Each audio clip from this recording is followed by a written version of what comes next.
What's up, everybody? This is Jason, Zombie Collector, and I'm going to do a review of Fright Night, 1985. This Tom Holland joint. So, Tom Holland has done a few different films, Fright Night being the number one. He also did Child's Play, among other films. Um, but this one holds a special place in my heart. It usually is at the very top, if not the tippy top, of my favorite films of all time. Not just of horror movies, but of all time. Now, you might be asking, why would an 80s horror movie that may not be the most revered 80s horror movie or horror movie in general be on my top list? But it has to do with nostalgia. So, if you go back with me now, like 1986, I would say, and this movie came out on VHS, maybe 87, but I believe the film itself came out in 85. My dad bought this for me on VHS for Christmas. And so that shows you what kind of awesome father I had. That he would buy me a horror movie that's pretty graphic for Christmas. But that was the case. That was the 80s. 80s parents were pretty wild and unpredictable, and I had a set of parents that were that way. Now, if you don't know much about this movie, let me tell you, you have Charlie Brewster, who lives next door to a vacant house who just gets recently sold to a gentleman named Jerry. And Jerry has a bad habit of drinking the blood of fine women who might come to his residence. He also has a kind of like zombie-ish, like mind-controlled butler handyman there as well. And initially they think they're a gay couple, but then it finds out that actually Jerry, I think it's Jerry Dandridge, is actually indeed a vampire. Now, we find this out because Charlie is somewhat of a voyeur and has his little binoculars, and he's looking through his window and starts seeing Jerry doing all sorts of unmentionable things to lady folk. And then eventually he realizes that he's drinking the blood of said lady folk, and he becomes convinced that his next door neighbor is indeed a vampire. Now, during all this, you have a Vincent Price character, and then he goes by Peter Vincent, played by the lovely Roddy McDowall of Planet of the Apes fame. And he is playing Peter Vincent. If you see, that's Peter Cushing and Vincent Price. Tom Holland put it together as Peter Vincent. And he is a horror host, weekend horror host, there in the local town they live in. And he is convinced that if he can get Peter Vincent on board, because he's a great vampire killer, that he will be able to help him take care of Jerry, his next door neighbor vampire. Now, he also shares this with Amy, his girlfriend, and Evil Ed, his friend, but more like I guess you could say he's more like a guy who kind of hangs around with old Charlie, but I don't think he's truly respected and liked. And he's more just like that friend that you have that always hangs around, but you don't really like him, but nobody else does, so you feel sorry for him. That's Evil Ed, essentially.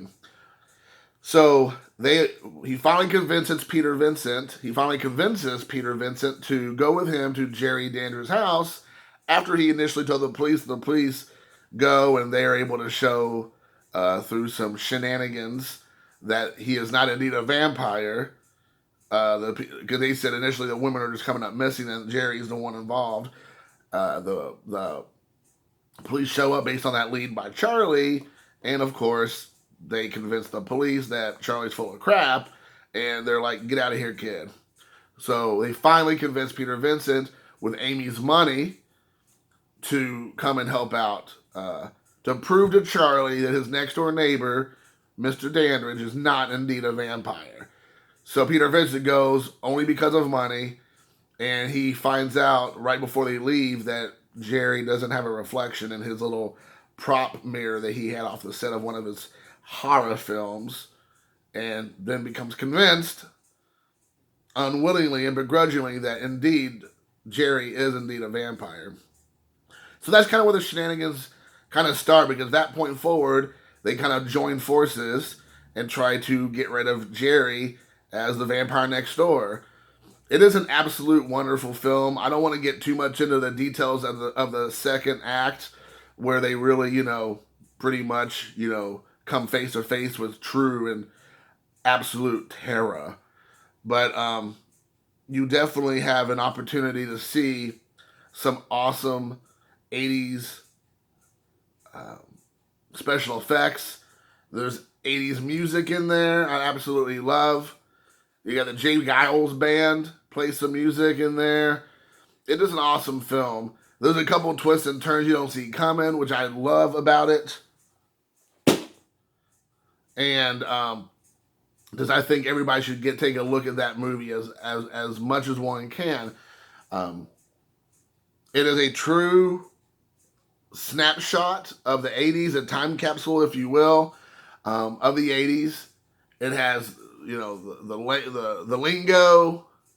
You have the clothing, of course, the wardrobe. You have the special effects. You have definitely the 80s vibe.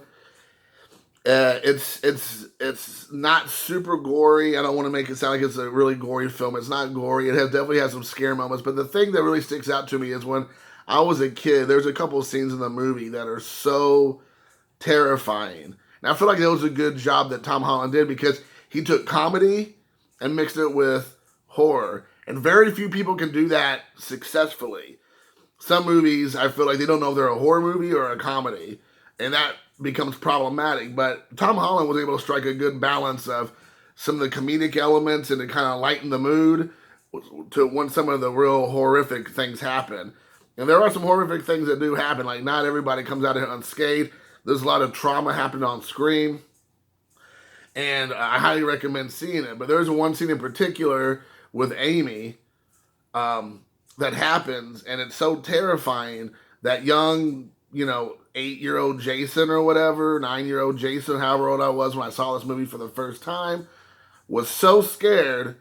I am not even kidding you. Like 5 years later, I was probably like 12 or 13 years old. I finally got over the fact that this image was in my mind in this movie, and probably one of the most pivotal scenes in the movie with Amy, with Charlie Brewster, that I used to believe that there was this creature hiding in my closet who would come out at night and like try to get me, and I'd have to like pull the covers over my head to avoid this woman in white with this like, vampire face essentially comes flying out of my closet and tries to attack me. And me and my brother shared a bunk bed in our bedroom together. We had a bunk bed, and every time I felt her presence, I had to pull this cover over my head because I thought that would protect me from this monster. This monster looks just like a monster from the movie Fright Night. And so now I can laugh about it and know it's not real, of course. But it was very frightening as a child, because from like 8 or 9 on, like I said, probably a good solid 5-ish years, till probably when I got to middle school, I would say, older middle school, like maybe 8th grade, I would say, I had this image of this woman that would come out of my closet and like fly through the air and right up, because I was on the top of the bunk, and like hover over me. And I say all that because it was truly that intense for me. And it's something, and the weird thing is, it never scared me from stop watching the movie. Like, I'd still watch the movie to this day, as you saw. I still watch the movie. It was something that I truly have fond memories of, even though it was very terrifying. So if you've not seen the movie Fright Night, I cannot recommend it enough. It has some 80s cheese in there, but good acting, great directing, fantastic special effects for that time. There was some a little hokey stuff in there, but overall, it's good characters. You care about the characters, which again, in the 80s horror movie, let's be honest, very rarely do you invest in any of the characters. They're just like, character number 1 getting slaughtered, character number B getting slaughtered, number 2 getting slaughtered. You don't really care. You might care about the final girl or something in a movie, but rarely do you be like, oh yeah, these characters I'm invested in. You truly are invested in. Even Charlie's mom, you worry about her well-being. So just remember, guys, give it a shot. Go watch. It might be somewhat difficult to track down. I believe the Blu-ray and the DVD are not readily available anymore, so it might have to be a streaming service, or you maybe have it in your collection but you never watched it. But let me know what you think. Let me know if you've seen this movie, your thoughts about this movie. I really want to know about this movie if people have seen it. Like that, to me, the comment section would be awesome to kind of have a back and forth. But I would really appreciate any kind of comments about it. Even if you hated it, you're like, man, the movie sucks, dude. I don't know what you're talking about. It's all nostalgia. It's not based in reality, Jason. That's fine too. I can handle that. At this point in my life, I can handle constructive criticism for sure. So guys, until next time, I appreciate it. It really means a lot if you all can leave a comment. Let me know what you think. Because this is one of those movies that I really, truly do love with all my heart. So until next time, guys, peace. I was going to say something cool there, but I forgot. What's the tagline? What does Evil Ed say? Come on, guys. What is it? Oh, I got it. This is what I was delaying for. You're so cool, Brewster.